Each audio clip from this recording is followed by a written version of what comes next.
There's been an alarming rise in autism rates over the past 20 to 30 years, leading to a growing body of research and improvements in treatment development. Did you know that an estimated 31 million people around the world deal with Asperger's, a similar condition that gets much less publicity? Some experts believe the prevalence of Asperger's may be much higher, around 68 million worldwide. Asperger's is a developmental disorder that can make it difficult for people, particularly children, to interact with others, as social skills are delayed. That doesn't mean that just because someone is socially awkward that he or she has Asperger's. There's many reasons why someone may be shy and socially withdrawn. Still, experts encourage parents to learn the signs and the symptoms of Asperger's so they can monitor if their child is developing appropriately. As of yet, there's no cure for Asperger's syndrome, but there's natural treatments and remedies that have been shown to be beneficial, similar to autism natural treatments.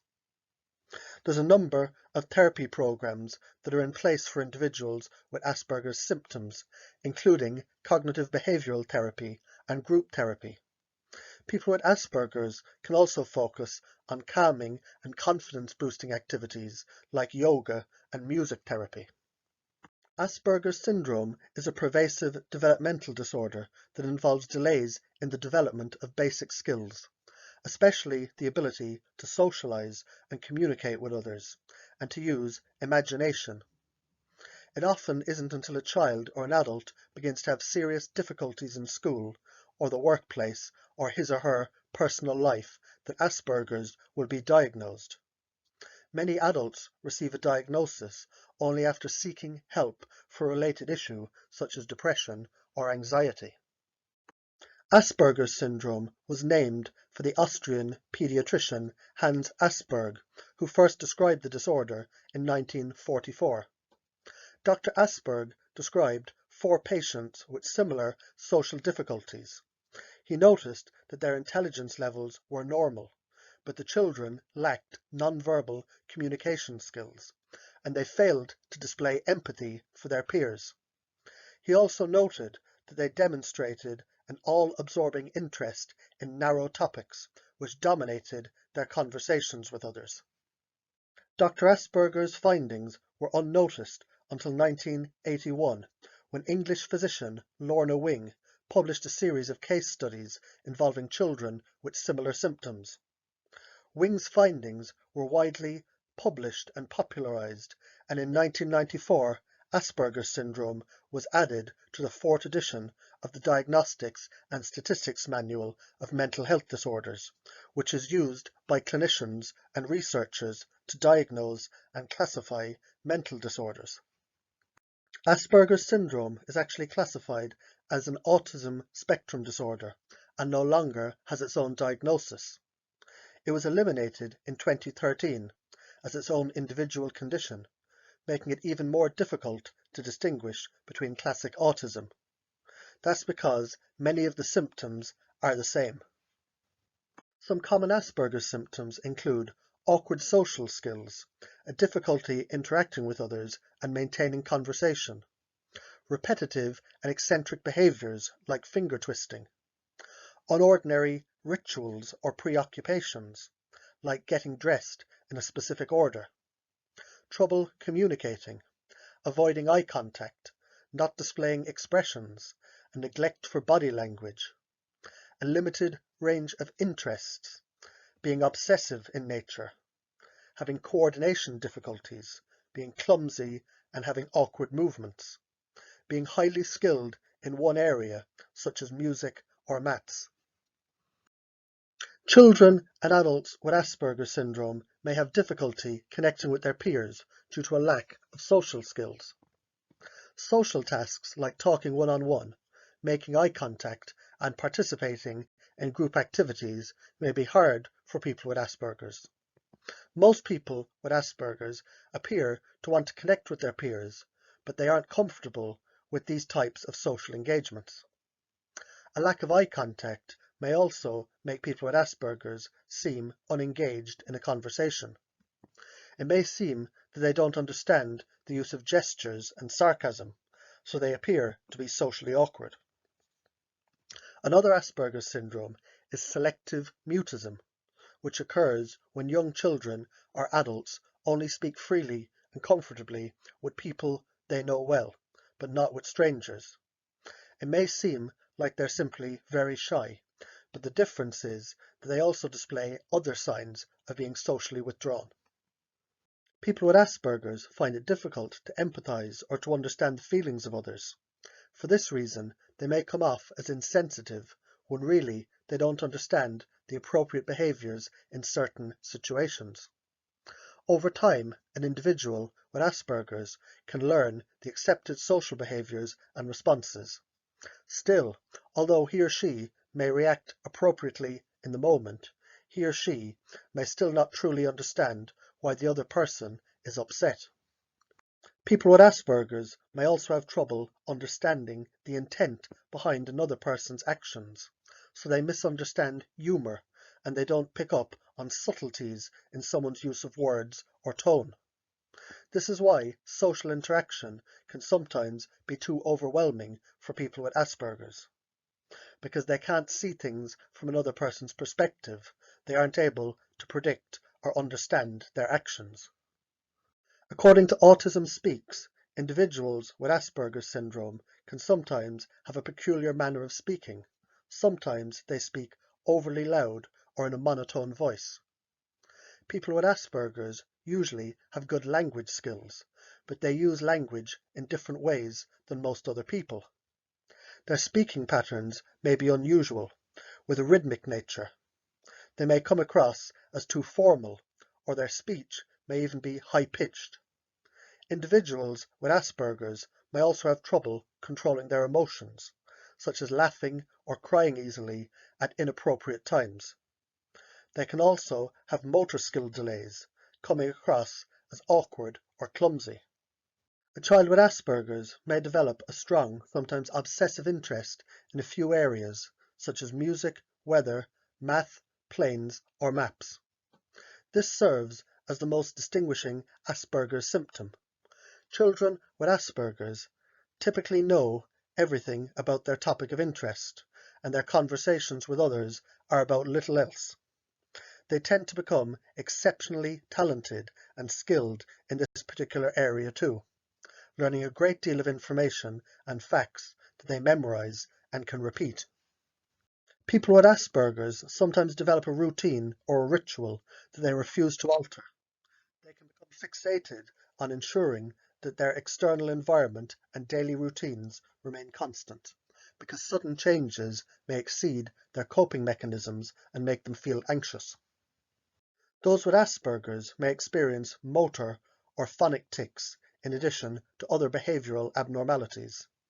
Some researchers believe that this is due to sensory deprivation, which contributes to the development of unusual and sometimes involuntary movements. There's a lot of overlap in Asperger's symptoms and autism symptoms.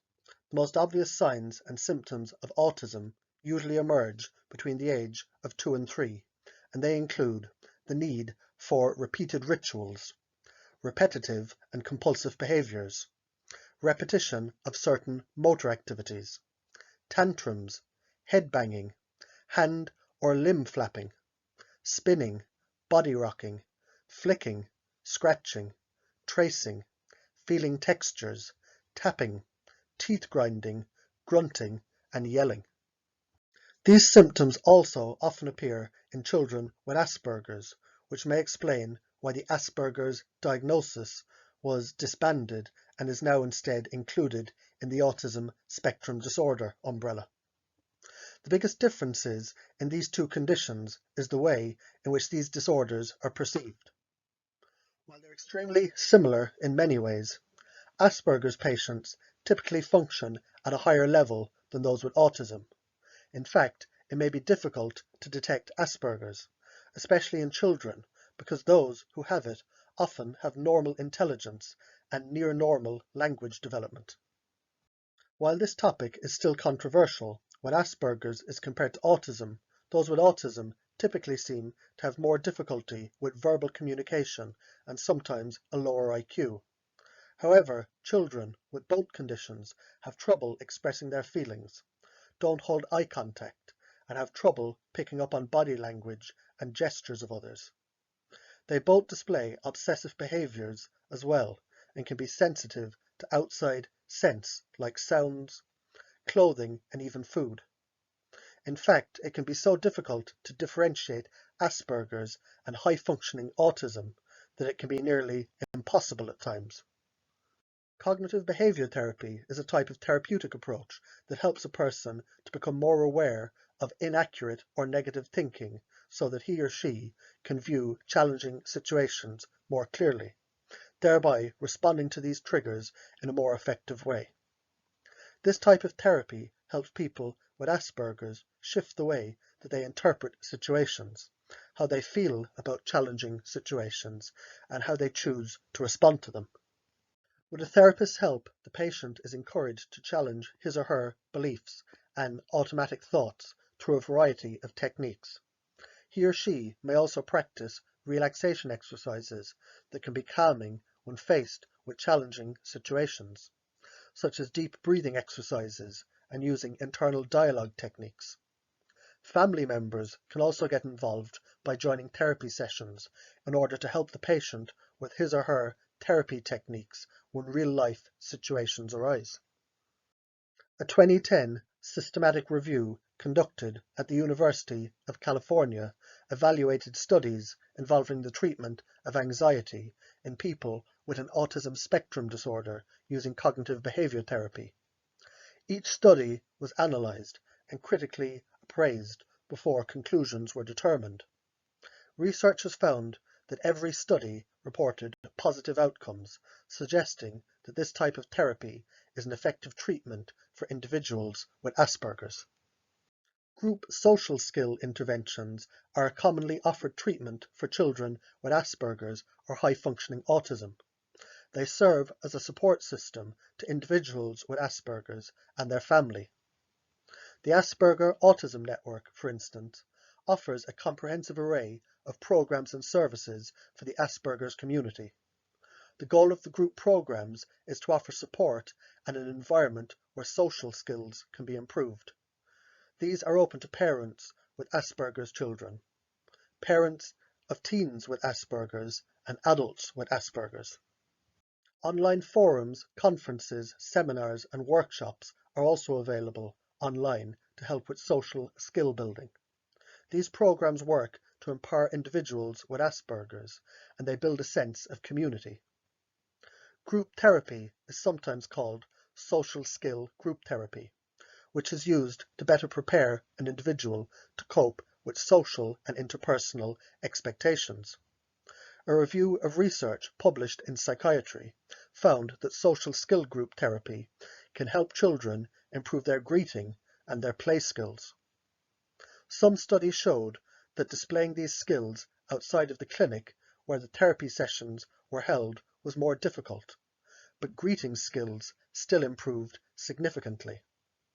The researchers concluded that social skill group therapy can be effective in teaching and reinforcing basic communication skills in the clinical setting, but in general is more difficult to achieve for some patients. One meta-analysis found that group social skill programs help to improve social communication and restricted interests and repetitive behaviors. The group social skills program that had the most impact included parents in the group, and it was also of greater duration and greater intensity. Speech therapy may be helpful for children with communication difficulties. These difficulties are not how the children speak or pronounce words, but how they perceive the meaning of other people's words and how they respond to them. A speech therapist helps children with Asperger's understand what other people mean when they speak, and the children practice how to extract the meaning out of other people's speech, which is something that can be difficult for them to understand. Speech therapy can also aid children and adults with Asperger's syndrome by helping them to communicate their ideas more clearly, which can prevent arguments and misunderstandings, thereby reducing frustration and anger.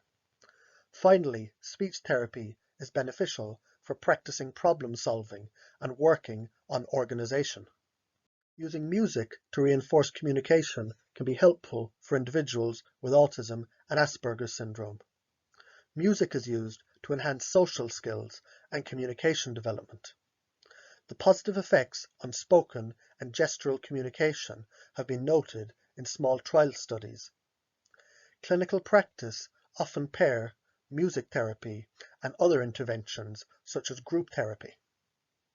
Individuals with Asperger's syndrome may use occupational therapy and physical therapy to maintain their highest level of function in activities of daily living, which includes dressing, bathing, grooming, eating, and playing. Occupational and physical therapy can also focus on building work skills, which is important for young adults with Asperger's who are interested in earning an income and maintaining a job. Playtime is another important element of occupational therapy because it contributes to a healthy self-esteem and an ability to communicate with others. Studies suggest that yoga benefits include increasing one's sense of well-being and control. It also has the potential to decrease anxiety, reduce aggression, and help individuals regulate their emotions. Additionally, yoga facilitates deeper inhaling and exhaling, which calms the nervous system and works as a natural stress reliever. Experiencing a group yoga class can also help people with Asperger's make new friends and work on their communication skills. The key is for yoga to be practiced in a calm and comfortable atmosphere that allows participants with Asperger's to explore different sensory experiences. One study that tested the effects of an integrated approach to yoga therapy module that was applied to autism spectrum disorder over a period of 2 academic years found that the program resulted in significant improvements in imitation and other skills, and in behavior at home and in family relationships. The researchers hypothesized that guided imitation of the therapist's body position stimulated mirror neuron activation, resulting in an improved sense of self in the children with autism spectrum disorder. Magnesium-rich food such as spinach, chard, pumpkin seed, yogurt, almonds, avocado, figs, and bananas can help fight anxiety and depression. They also increase the production of the antioxidant glutathione, and they improve nerve function. Make sure to eat at least 3 servings of vegetables a day, as this can boost one's daily nutrient intake and provide plenty of vitamins and minerals that may be able to relieve some of Asperger's symptoms. Some research suggests that eliminating the proteins gluten found in wheat, barley, and rye, and casein protein found in milk products can help, as both can aggravate symptoms of Asperger's because they act as a false opiate neuropeptide after being absorbed by damaged or leaky intestinal linings. Some small studies have found improvements after eliminating these proteins, but it's not clear if the improvements are due to eliminating lactose in children who are lactose intolerant or to other changes that are related to the alteration in the protein sources and the food compositions nowadays. Polyunsaturated fatty acids, in particular omega-3 fatty acids, are crucial for brain development, and they cannot be manufactured in the body. Oral supplementation with essential fatty acids has become popular for children with developmental disorders, including those experiencing symptoms of ADHD and autism. Omega-3 foods include wild-caught fish like salmon, sardines, halibut, and mackerel, cage-free eggs, grass-fed beef, and walnuts and flaxseed in smaller amounts. In 2007, a study conducted at the Department of Child and Adolescent Neuropsychiatry in Vienna, Austria, found that omega-3 fatty acids may be an effective treatment for children with autism, suggesting they may also help to treat Asperger's symptoms. A dose of 1.5 grams per day for 6 weeks improved symptoms of autism with no adverse side effects reported. Vitamin B6 and magnesium have been used as a popular treatment for autism and mental health disorders for over 20 years. A 2006 study conducted in France involved 33 children with clinical symptoms of autism. The children were followed for at least 6 months. Another group of 36 children was used as the control group. Researchers found that the B6 magnesium combination supplementation improved the autism symptoms in 23 of the 33 children, with no adverse side effects reported. In addition, 23 of the 33 experienced improved social reactions, and 24 of the 33 displayed improved communication. Lavender oil has a variety of therapeutic and curative properties.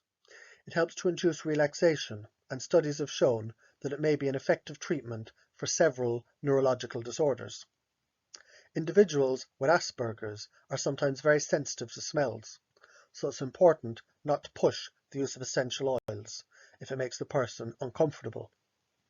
For those who are comfortable with the fragrance, diffuse 5 drops of lavender at home to create a calming and relaxing environment, or dilute 2 to 3 drops with coconut oil and apply to the wrists, the bottom of the feet, and the back of the neck.